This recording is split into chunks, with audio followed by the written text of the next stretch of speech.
രാമകഥാരസവാഹിനി അധ്യായം 75. രാവണന്റെ കൊട്ടാരത്തിലേക്ക് പോകാൻ ചിറയൊന്നും കെട്ടിയിട്ടില്ല. സമുദ്രം വഴിയൊരുക്കാത്തതിൽ രാമൻ അതൃപ്തനായി. രാമൻ ലക്ഷ്മണനോട് തന്റെ ശരങ്ങൾ കൊണ്ടുവരാൻ കൽപ്പിച്ചു. കുമാരൻ അവ കൊണ്ടുവന്നു. രാമൻ പറഞ്ഞു, ഔദ്ധത്യം ഉള്ളവർ ദയ അർഹിക്കുന്നേയില്ല. ദുർബുദ്ധികളും ക്രൂരന്മാരും മൃദുവായ സമീപനം അർഹിക്കുന്നില്ല. പ്രകൃത്യ അഹന്തയുള്ള ആളുകൾ ഉപദേശത്തിന് അർഹരല്ല. അത്യാശയുള്ളവർക്ക് ത്യാഗത്തിൽ നിന്ന് ഒരു ഗുണവും ലഭിക്കുകയില്ല.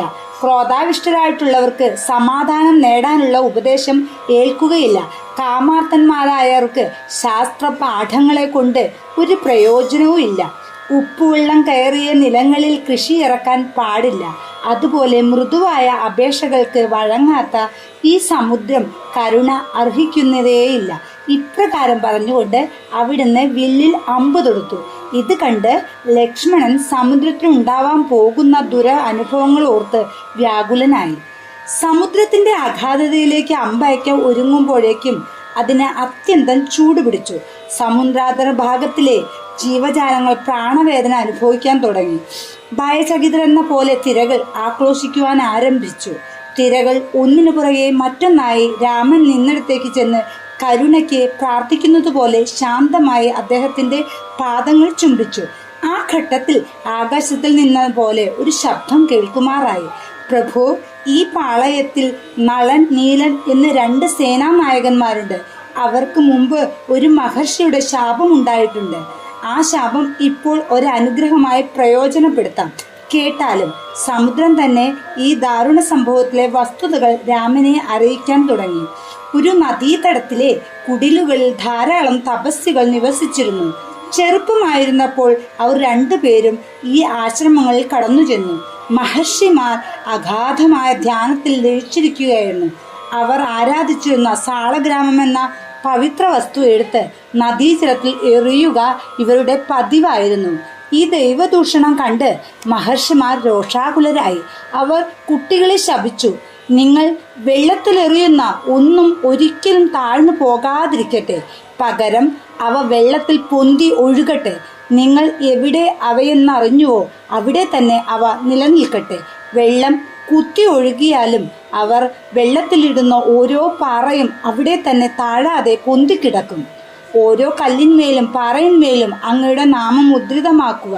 അങ്ങനെ വളരെ ചെറിയ പർവ്വത ശിഖരങ്ങളും വെള്ളത്തിൽ എറിയപ്പെട്ടാൽ അവിടെ തന്നെ നിന്ന് ക്രമേണ ഒരു പാലത്തിന്റെ രൂപം കൈക്കൊള്ളും.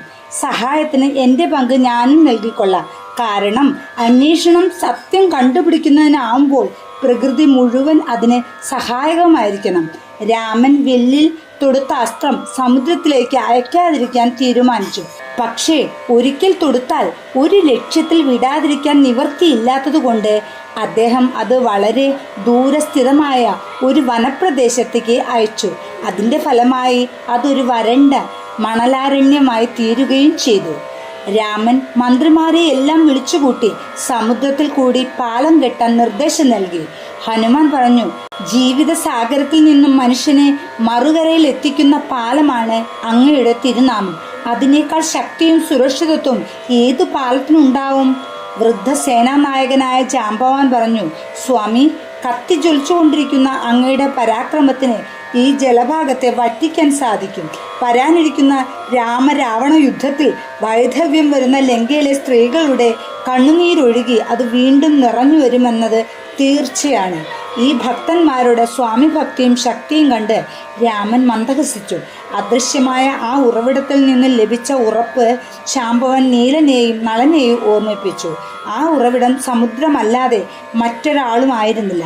നളനും നീലനും ചെറുപ്പകാലത്ത് ഏൽക്കേണ്ടി വന്ന ഒരു ശാപം ഇപ്പോൾ ഉപകാരപ്രദമായി തീർക്കണമെന്നതായിരുന്നു ആ ഉറപ്പ്. രാമനെ ഹൃദയത്തിൽ പ്രതിഷ്ഠിച്ചുകൊണ്ട് ചെറു കുന്നുകളും കുന്നിൻ ശിഖരങ്ങളും മലകളും പാറകളും എല്ലാം കടലിലേക്ക് എറിയാൻ അദ്ദേഹം തീരുമാനിച്ചു. ഇത് കേട്ടപ്പോൾ വീരവാനരന്മാർ നാനാഭാഗങ്ങളിലേക്ക് ഓടി. കളിക്കാൻ ഉപയോഗിക്കുന്ന പന്ത് പോലും അത്രയും ലാഘവത്തോടുകൂടി നീണ്ട ഒരു വരിയായി നിന്ന് അവർ കുന്നുകളും പാറകളും മറ്റും ചുമലിൽ നിന്ന് ചുമലിലേക്ക് മാറ്റി നിരന്തരവും ഉച്ചത്തിലുമായതുമായ രാമനാമോച്ചാരണത്തോടു കൂടി ഊർജിതമായ നിർമ്മാണ ശ്രമത്തിൽ മുഴുകി. ഇടയ്ക്കിടെ അവർ കൂറ്റൻ വൃക്ഷങ്ങളെയും പിഴുതെടുത്ത് കൈമാറ്റം വഴി പാലം നിർമ്മിക്കുന്ന രംഗത്തേക്ക് എത്തിക്കുകയുണ്ടായി.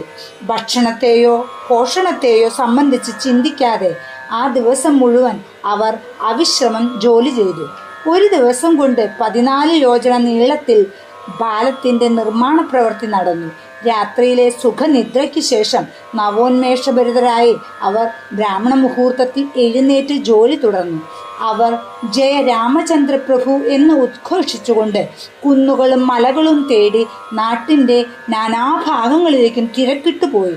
അവ ശേഖരിച്ച് കടൽ തീരത്തേക്ക് കൊണ്ടുവന്നു. നളന്റെയും നീലന്റെയും പ്രവർത്തനങ്ങൾക്ക് പ്രയോജനപ്പെടുവാനായി കുന്നുകൾ കൂട്ടിവെച്ചു. 2-ാം ദിവസം 20 യോജന പണി കൂടി നടന്നു. പിറ്റേ ദിവസം 21 യോജനയോളം തീർക്കാൻ കഴിഞ്ഞു. 4-ാം ദിവസം 22 യോജന നീളത്തിൽ നിർമ്മാണം നടന്നു.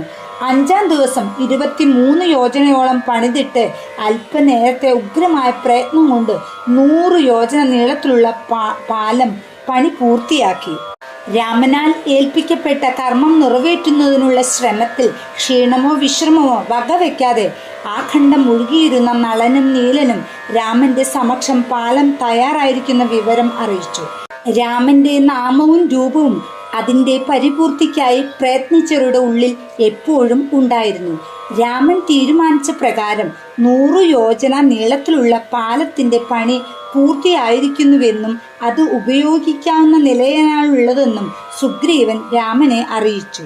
ഇത്രയും വേഗത്തിലും ഭംഗിയായും ഈ ജോലി നിർവഹിച്ചതിൽ പ്രദർശിതമായ വാനരന്മാരുടെ ഭക്തിയും കൃത്യബോധവും കണ്ട് രാമനും ലക്ഷ്മണനും വളരെ സന്തുഷ്ടരായി.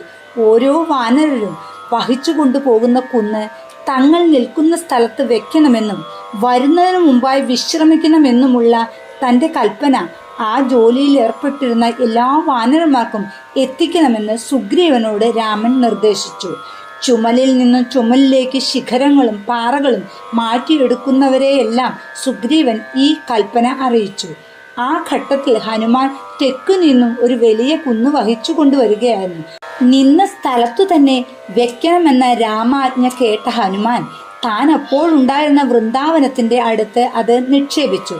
താഴെ പതിച്ച കുന്നിൽ നിന്നും ഉച്ചത്തിലുള്ള നിലവിളി കേട്ട് ഹനുമാൻ അത്ഭുതപ്പെട്ടു. കഷ്ടം, അത് വിലപിച്ചു. രാമനെ സേവിക്കാനുള്ള അവസരം എനിക്ക് നഷ്ടപ്പെട്ടുവല്ലോ. അതിനെ ആശ്വസിപ്പിക്കാനോ സമാധാനിപ്പിക്കാനോ ആർക്കും കഴിഞ്ഞില്ല. അതിൻ്റെ ദയനീയ സ്ഥിതി ഹനുമാൻ രാമൻ്റെ ശ്രദ്ധയിൽപ്പെടുത്തി. രാമൻ അഭിനന്ദനപൂർവ്വം പുഞ്ചിരി തൂകി. അദ്ദേഹം പറഞ്ഞു, ഹാ, മലകളും ഈ യുദ്ധത്തിൽ പങ്കെടുക്കാനായി ഉത്കണ്ഠയോടുകൂടി കൊതിക്കുന്നു. അവരുടെ ഉത്സാഹത്തള്ളൽ കണ്ട് അവിടുന്ന് ആനന്ദം പ്രദർശിപ്പിച്ചു. രാമൻ ഹനുമാനോട് പറഞ്ഞു, വേഗം പോയി ആ കുന്നിനെ ആശ്വസിപ്പിക്കൂ, അതിനോട് ദുഃഖിക്കണ്ടെന്ന് പറയൂ. ദ്വാപരയുഗത്തിൽ ഞാൻ അതിനെ 7 പകലും 7 രാവും എൻ്റെ വിരലിൽ ഉയർത്തി നിർത്തും. ഇത് കേട്ടാൽ കുന്ന് സന്തോഷിക്കും. ആ ഉറപ്പ് പാലിക്കാനാണ് ദ്വാപരയുഗത്തിൽ ഭഗവാൻ ശ്രീകൃഷ്ണൻ ഗോവർദ്ധനോദ്ധാരണം നടത്തിയത്. 5-ാം ദിവസം രാമൻ കടൽ തീരത്തിൽ നിന്ന് പാലം കണ്ടപ്പോൾ സന്തുഷ്ടനായി. അല്ലയോ വാനരവീരന്മാരെ, നിങ്ങളുടെ അർപ്പണബോധം കൊണ്ട് നിങ്ങൾ എൻ്റെ ഹൃദയം നേടിയിരിക്കുന്നു. ആ ഘട്ടത്തിൽ വിഭീഷണൻ മുമ്പിൽ കടന്നു വന്നു പറഞ്ഞു, സ്വാമി, നമുക്ക് നാളെ ലങ്കയിലേക്ക് പ്രവേശിക്കണം. അതുകൊണ്ട് എനിക്ക് ഒരു അപേക്ഷയുണ്ട്. രാമൻ മറുപടി പറഞ്ഞു, രാവണൻ ശിവഭക്തനാണ്. ഈശ്വരൻ്റെ ശിവഭാവത്തോട് അദ്ദേഹത്തിന് അതിഗാഢമായ ബന്ധമാണുള്ളത്. എന്നാലും അദ്ദേഹം അവിടുത്തെ കൈകൊണ്ട് മരിക്കുമെന്നത് തീർച്ചയാണ്. അദ്ദേഹത്തിന് ശിവനോടുള്ള ആ ഭക്തിയുടെ ഓർമ്മയ്ക്കായി ഈ പാലത്തിന്മേൽ കൂടി ലങ്കയിൽ പ്രവേശിക്കുന്ന മുമ്പായി ഇവിടെ ഒരു ശിവലിംഗ പ്രതിഷ്ഠ നടത്തണം. വരാനിരിക്കുന്ന നൂറ്റാണ്ടുകൾ ജനങ്ങൾ ഈ വഴി ലങ്കയിലേക്ക് പോകുമ്പോൾ അവർക്ക് ഈ ശിവലിംഗത്തിന് പൂജ നടത്താം. ഈ സംഭവങ്ങളെ അനുസ്മരിപ്പിക്കുകയും ചെയ്യാം. അങ്ങനെ ഒരു അനുഭവം ഉണ്ടാകുന്നതിൽ അവർ തികച്ചും ഭാഗ്യശാലികളായിരിക്കും. രാമനാൽ പ്രതിഷ്ഠിതമായ ലിംഗം എന്ന അർത്ഥം വരുന്ന രാമലിംഗേശ്വരം എന്ന പേരിൽ ഈ ലിംഗം അവരാൽ പ്രകീർത്തിതമാകും.